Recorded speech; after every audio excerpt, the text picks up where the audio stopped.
कैसे हैं आप सारे? आज भाई दूज है तो सभी को भाई दूज की ढेर सारी शुभकामनाएँ।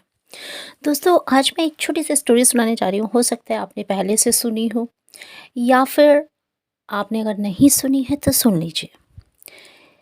ये बहुत ही जगह शायद आप लोगों में भी बहुत आपने नानी-दादी या फिर घर में किसी न किसी के मुँह से सुनी होगी। इसके सुनाने के पीछे केवल एक रीज़न है कि आप इस बात को समझें कि एक भाई और बहन के बीच की बॉन्डिंग क्या होती है। एक बहन थी, उसके 7 भाई थे। और वह बहन अपने सातों भाइयों को बहुत प्यारी थी।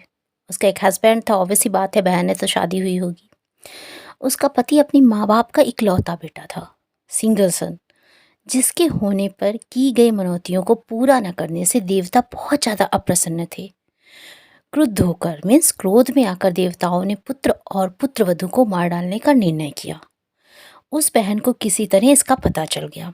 उसने भावी जीवन में आने वाले दुखों की कल्पना करके उसे कैसे ठीक किया जाए इसका विचार करने लगी और ऐसा सोचकर उसने अपने भाइयों से कहा कि मुझे ससुराल जाने दीजिए। यद्यपि बिना बुलाए भेजना नहीं चाहते थे उसके भाई, लेकिन उसकी बहन ने ये जिद कर ली। भाइयों ने सोचा कि क्या करें, बहन की बात को क्यों ना माने। और बहन जब कह रही है तो आखिर उसके ससुराल ही उसका घर है। तो उनमें से कुछ भाइयों ने ये विचार किया कि मेरी बहन तो जाएगी पर हम भी उसके साथ जाएंगे।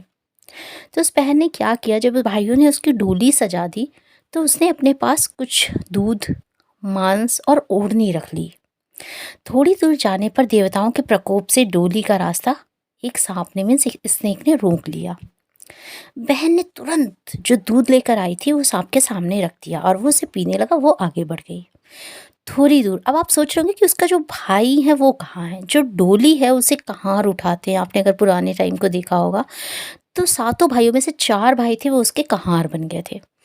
थोड़ी दूर के बाद जब वो डोली आगे बढ़ी तो उस पर एक शेर झपट पड़ा।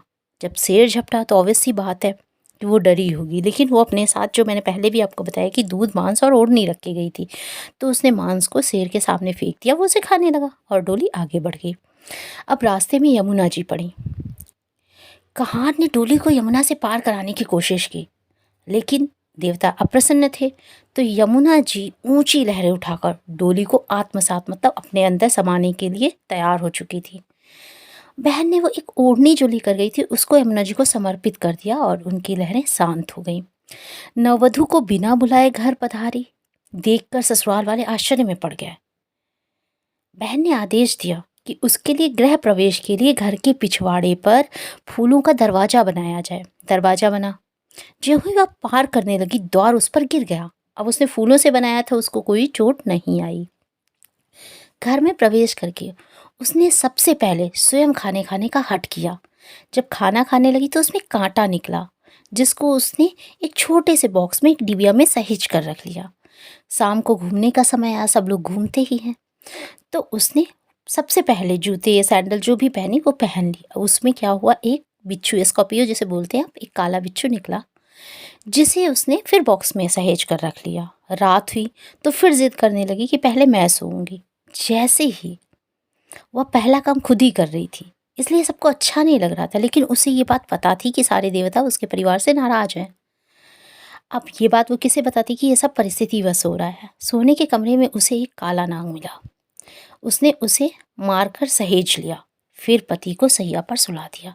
इतना सब करने के पश्चात उसने अपनी सास को डिबिया खोलकर कांटा, बिच्छू सब दिखाकर कहा, मैंने तुम्हें पुत्रवती किया है, अर्थात स्वयं कष्ट सहकर तुम्हारे पुत्र के जीवन की रक्षा करके अपने सुहाग को नया जीवन दिया है। ये सब कष्ट देवताओं के रुष्ट हो जाने के कारण उठाने पड़े हैं। भविष्य में कभी भी आप कोई भी मनौती मांगे तो उसे पूरा करें। इतना कहकर वह प्यारी सी बहन अपने भाइयों के साथ पीहर लौट आई। जब उसकी सास ने पूछा ये सब तुम्हारे माइंड में कैसे आया, तुम्हें पता कैसे चला, ये प्लान क्या हुआ, तब उसने अपने भाइयों और अपने बारे में, अपनी बॉन्डिंग के बारे में बताया। सास ने देवी देवताओं की पूजन की, जो भी मनौती मांगी वो पूरी की और भाई बहनों का प्रेम देखकर बहुत ही ज़्यादा खुश हो गई, जिससे देवताओं ने भी उन भाई बहनों का प्रेम देखा और भाई दूज के इस त्योहार को आगे बढ़ाया। उन्हीं भाई-बहनों की वजह से। अब कुछ लोग इसे हो सकता है सोचे मनगढ़ंत है, कुछ लोग सोचते हैं कि ये सच है या नहीं, ऐसे बहुत सारी स्टोरीज़ होती है। अगर आपने ये स्टोरी सुनी है तो प्लीज़ कमेंट्स करके बताएँ और अगर नहीं सुनी है तो भी बताएँ। और अगर आपको लग रहा है ऐसा नहीं है, कोई दूसरी स्टोरी है तो भी हमें कमेंट करके आप ज़रूर बताएँ।